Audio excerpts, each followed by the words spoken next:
Excited about this week.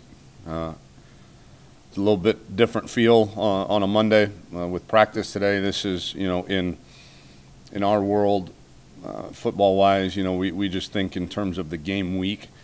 So this week is like a Tuesday for us. So things are pretty accelerated with practice today and all of that, facing another top 10 offense in the country that is trying to get to 6 wins and get to a bowl game. So we know we've got our hands full. I'm excited for our seniors and everything that they've been through. It's there's a lot at stake for this football game. There's a lot still left to be played for. Not just a better bowl position, but we talked yesterday about having a winning record at home, about finishing the season, the regular season with a winning record, which hasn't happened here since, I believe, 2013. Winning the last 4 out of the last 5 games, winning the last 3 games of the season for the first time since 2009, which that team played for a national championship, and then making sure that we send these seniors off the right way. In the last 7 senior nights or senior days here at the University of Texas, we're 1-6. So there's only 3 guys on this team that have ever even seen a senior class take a victory lap around the stadium after the game. So still a ton left to play for, and I think our guys know that. There's, although we are excited to have beaten a top 25 team on the road, we're excited to have gotten ourselves bowl eligible, which hasn't happened here in 3 years. Most of the guys on this team have never even been to a bowl, and certainly I don't believe any of them have won a bowl game. And so there's still a lot of really cool things left to do.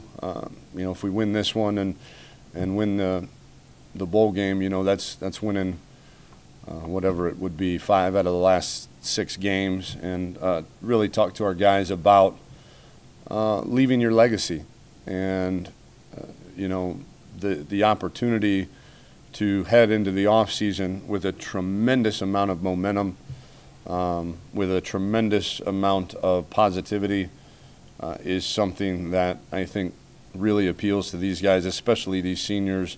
As I told you, they don't want to be remembered as the senior class that went through the worst 3-year stretch in the history of Texas football. They want to be remembered as the senior class that helped usher in a new way of doing things, and a return to prominence where they all believe Texas should be. Questions? Roger in the middle. Tom, you talked all year about those guys were buying in regardless of the results, but also needing something tangible, a road win, etc. How satisfying, important was it to kind of break through that barrier? For me, it was big. It's, as I told you after the game, I mean, we are very demanding on our players. We expect a lot, although it is accompanied with a ton of love and attention. But our way of doing things around here is difficult, and we embrace that. We know it's the right way. There's only one way. It's really difficult in Tuscaloosa, Alabama, and it's really difficult in Columbus, Ohio, and Clemson, South Carolina, too. So to have that tangible result of being able to win one that, on paper you probably shouldn't, was really good. And to win it the way that we did, too, both sides of the ball playing really, really well, I think was important. Brian? Tom, 2 things. First off, you just touched on it, but just that there is a viable path to an 8-5 finish now available to you guys. There is potentially a good bowl game for these guys. All bowl games are good. All bowl games are good, exactly. Around here, it's true. You've got a stellar recruiting class lined up. I mean, do you yourself and your coaching staff, do y'all see a real path to get the rocket going in the next month? Yeah, we got to win. I mean, I think that's the biggest thing. I think the recruiting is very evident that you don't have to. Wins and losses, current wins and losses, don't matter a whole lot to recruits. You're selling a vision, you're selling a culture, you're selling your people, you're selling your education, your school, and I think, as evidenced by, we've been, one of the better recruiting programs, regardless of our record here in the last 6 months or so, and but I think, yeah, and that's what makes this game so important, is that that momentum. We need to build on the momentum that we have right now. We've got a lot of momentum. We've got confident kids in that locker room, and winning this one would go a long way to building upon that. Yeah, a totally different topic. While I have the mic, senior night coming up. When Puna came here, every one of us were like, "How is this guy going to play Major College football?" Right? I mean, we didn't know what Charlie was thinking, bringing the fire plug in here, but he has never gone away, and he's only gotten better. What's been your impressions of Puna and how he's performed this year with you? There's a lot of gratitude from me to Puna Ford, from us as a staff.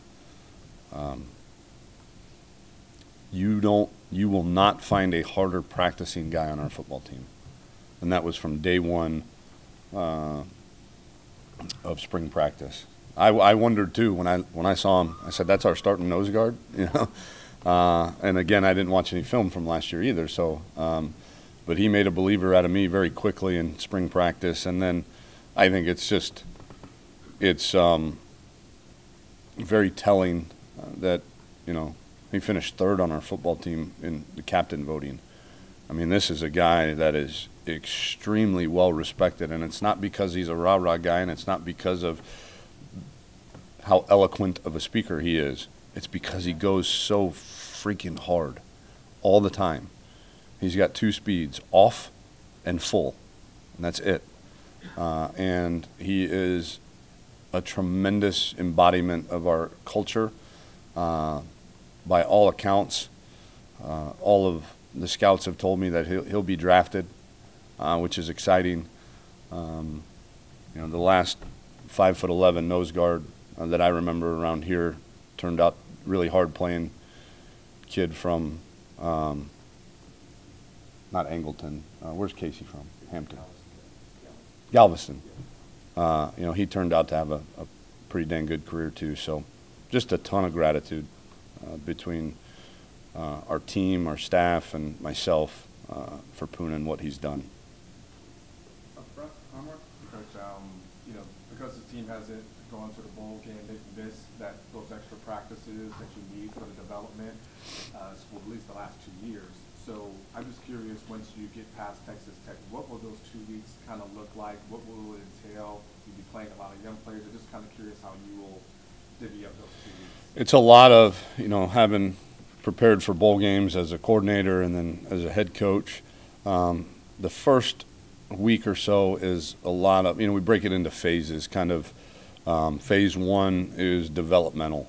You're still going to have a lot of coaches on the road, so it'll be a lot of individual, a lot of young guys, a lot of scrimmaging young guys. Unfortunately, as I was kind of going through the schedule today, we're not real deep, so to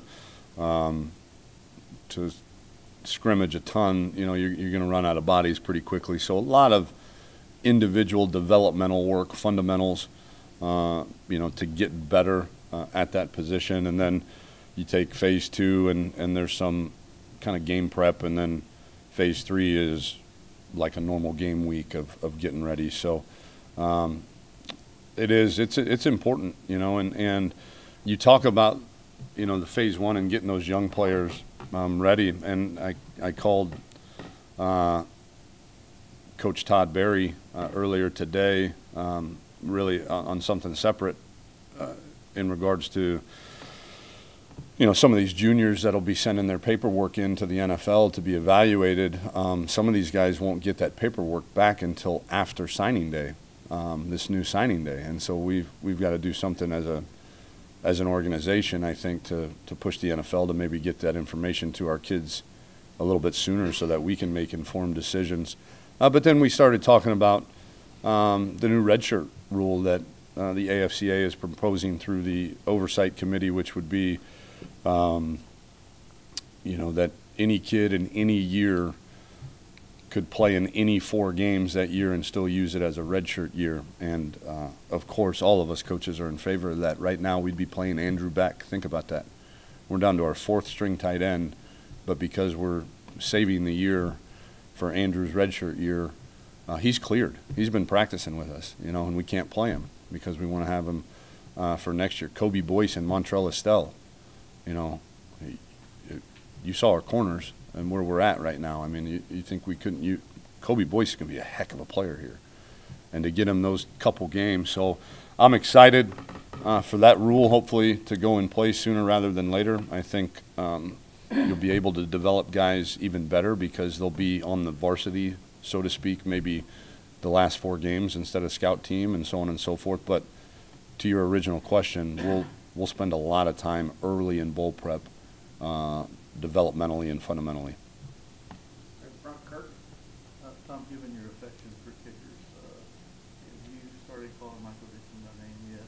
And 2, how would you quantify the impact he's had on this team and the defense? No, when he graduates, that's been the rule. I don't care if you win 7 Ray Guy Awards.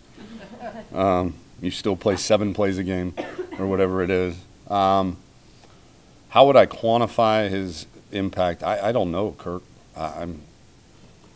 It's every Saturday I walk off the field and I'm just like, man, that guy is a weapon. I mean, he is a legitimate weapon that helps us win football games. And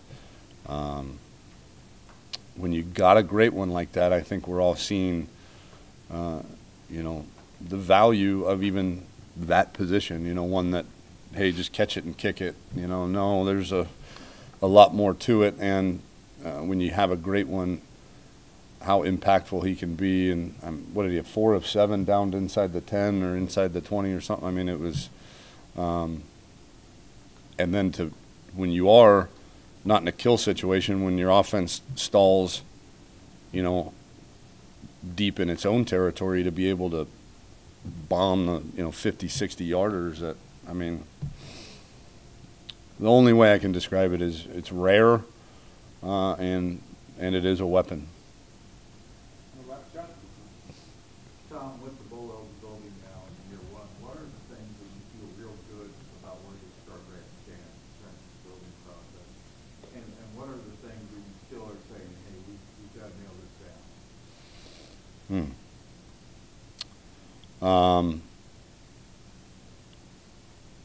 The first thing is the effort and physicality that we're playing with. I think that if you've watched any college football, let alone the University of Texas in the past, I think it's very tangible and palpable, the physicality and intensity that we're playing with. So I think our guys have truly bought into that, and that being a path towards competing in every game. We tell them all the time that playing hard, playing physical doesn't guarantee that you'll win, but it at least make sure that regardless of any talent discrepancies, that you'll have an opportunity to be in every game that you play. And I think they believe that. We're playing really good defense, right now, and that's again a product of buy-in. And the things that I think we gotta nail down, as you say, we gotta get stronger up front on offense. It's no secret. We ran the football for 233 yards against West Virginia, we had a guy named Connor Williams make his return to the lineup, and it was pretty evident in his impact. So we got to develop those guys up front. Gonna find a difference maker at tailback. The young guys are playing well right now, but we gotta keep them. And that difference maker might be on our roster. You know, we've got to figure out a way to develop that. And then I think, you know, as evidenced by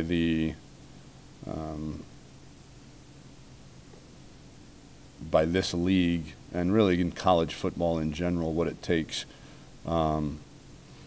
to play at a championship level year in and year out. You know, the quarterback play has got to be elite, and you know we've got an opportunity to get there, but that's going to take some developing. Back middle, Steve. Coach, you can correct me if I'm wrong on this, but it seems like this time of year is the hardest time for football because you've got everybody hurting just a little bit. Everybody is tired. I mean, so this bowl game adds a little more excitement, adds a pep to the step, right? I mean, you got it adds an element that just hasn't been here the last couple of years. You would think, right? Yeah, the motivation. Well, I don't know. I mean, when you're sitting at 5 wins, I would think, you know, motivating to get to a bowl game would add some pep into your step too. I don't know about teams prior, but I would think that, you know, the possibility of getting to a bowl game, much like the team that's coming in to play us right now at 5 and 6, that's going to be a motivated group, very motivated group. But I think the pep in the step is real. I think the looks on some of these kids' faces, especially the older ones, the Puna Fords and the Nashawn Hugheses of the world, in that locker room Saturday after the game was priceless for a coach. Knowing what they've been through around here, but they also know, again, we're not. You finish 6 and 6, that's average. And we want to make this legacy and the jumping off point of this new chapter in Texas football better than average. Your left, James. Tom, getting updates on PJ and Patrick, and also going back to something you said a couple minutes ago. Was this always a plan to have Andrew come back and start with Puna? Is that something that's kind of developed over the conversations throughout the season? Patrick, 2nd degree MCL sprain, so he will not be available for this game. But we're hoping to have him for the bowl game. And then PJ is not looking good. I would say questionable. He's going to jog around today at practice and see what we can get out of him, but didn't look great moving around yesterday. And then Andrew, no, I think we're going to leave that decision up to Andrew, you know, on whether he wants to come back for a 5th year. And so, you know, right now that's what he has told us his intentions are. But if that changes, you know, we'll certainly support anything that he wants to do. On your right, Joe. For 3 straight weeks, you got offensive pass interference penalties called on you on very, very similar plays. Have you addressed that? And then also reviews in general. Do you think what are your opinions on all the reviews that have taken place in your games recently? Yeah, the two. Yeah, I don't know how to address it other than don't cross the line of scrimmage. You know, when we practice it, you're not across the line of scrimmage, and then when the play is called, you are. You know, maybe I don't know. I wish maybe there's a buzzer or something you could put on them that when they cross the line of scrimmage, it gets them back. You know, like the cars.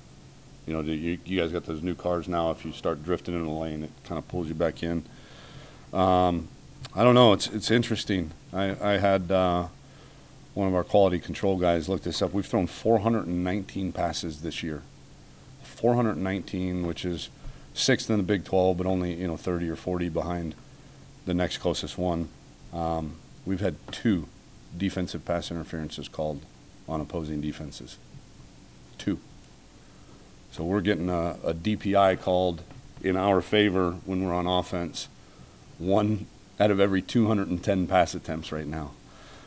So we got to figure out a way that, you know, obviously maybe we're doing something at receiver where we need to draw those fouls more or something. I don't know, because it is. I mean, if that's not an eye opener number, I don't know what is. But you know, we've addressed the OPIs. You know, everybody in the conference runs those same plays. I mean, we're not inventing plays that we're trying to make illegal. We're running exact same plays that a lot of teams in this conference run.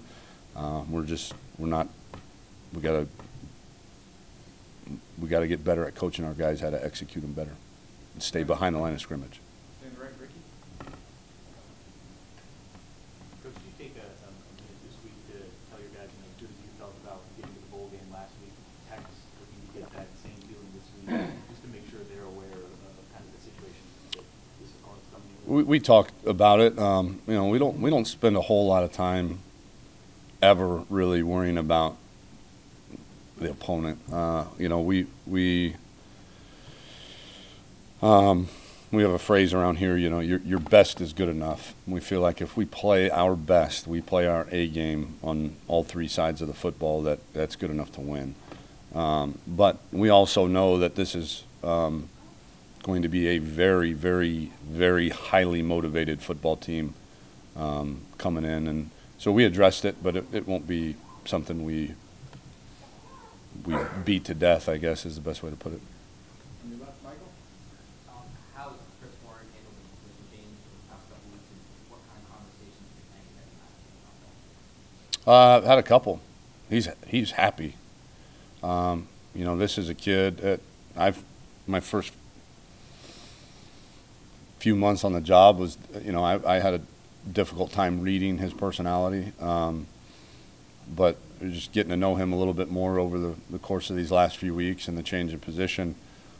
He just wants to win, and he's excited when he can help his team win, and he realizes that, you know, running backs are judged by their numbers, and his numbers weren't great early in the year, but that, you know, he wanted to legitimately, you know, help his team win, and he feels like he's doing that now and is excited about it. Tom Damon said after the game that you guys have the best defense in the season. I mean, you knew T.O. was good, you knew you had experience. Tom, what has made that defense work so well together? I think, you know, that's there's experience there. I think, you know, there was a lot of potential. You know, you're talking about your 2 corners and Chris Boyd and Holton Hill, your safety in Deshaun Elliott, your nickel in P.J. Locke, your 2 linebackers in Malik and Wheeler, you know, your outside linebacker in Nashawn, and 2 out of your 3 starting defensive linemen, all being juniors or older. So Todd Orlando is as good a defensive coordinator as there is in the country.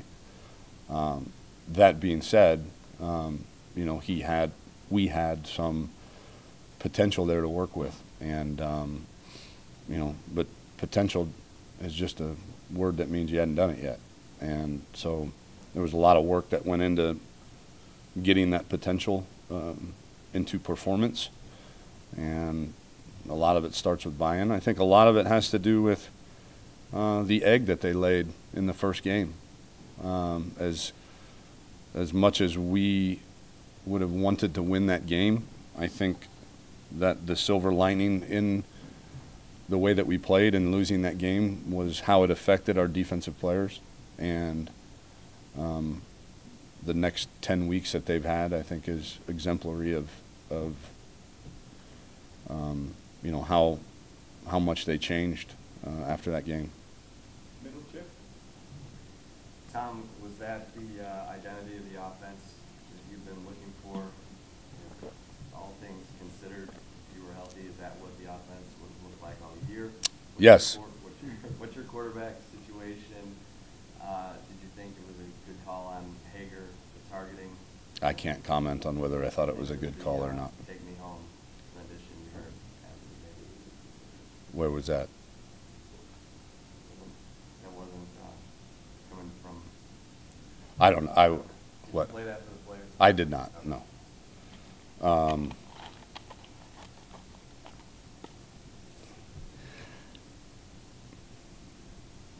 This is me growing up right here, is not saying some things that are going through my head right now. Nope. Well, there was a lot of questions in there, Chip. Offensive identity, quarterback. Yes, offensive identity, quarterback. Sam will start. I think it'll be similar to last week, where we'll throw Shane in early and we'll see, who's moving the ball a little bit better. And then, what was the other one? Oh, I can't comment on the targeting. Can you say if you'll appeal or? Can't. I explored that yesterday. It's a non-option. So you're expecting to go in without him for the first half? Correct. He will be suspended for the first half, per NCAA rule. And you left Nick? Obviously, the ball eligibility means a lot to the seniors and the guys that have waited. But, what do you think it means to the freshmen, incoming freshmen, to see that it's a really deep program that's a perennial bowl team again and in the future, hopefully more than that? Yeah, I think that's the minimum expectation around here, and we've met that. Again, playing in the postseason is really good for a lot of different reasons in college football. One, usually you get to go on a trip to a place that you haven't been. It's usually a pretty nice place. You get a lot of swag, a lot of gear, a lot of stuff, and you get all that extra development in practice, and you get to play a team that you probably are only going to play maybe once in your career. So there's a lot of positives into going to a bowl game, and I think, these young guys will be able to taste that, and make sure that minimum standard is upheld. Last one up front, Herman. Hey, Coach. You've had two quarterbacks, obviously, that have played this year, but it seems like it's a gift and a curse because you have now some depth at that position, but you have two guys who probably want to play. So how are you managing that room? Maybe what some of your conversations are with those guys, and maybe what you told Shane about not being able to start this week? There hasn't been a necessity to be honest with you. I mean, these are, and I know it's cliched, and most coaches,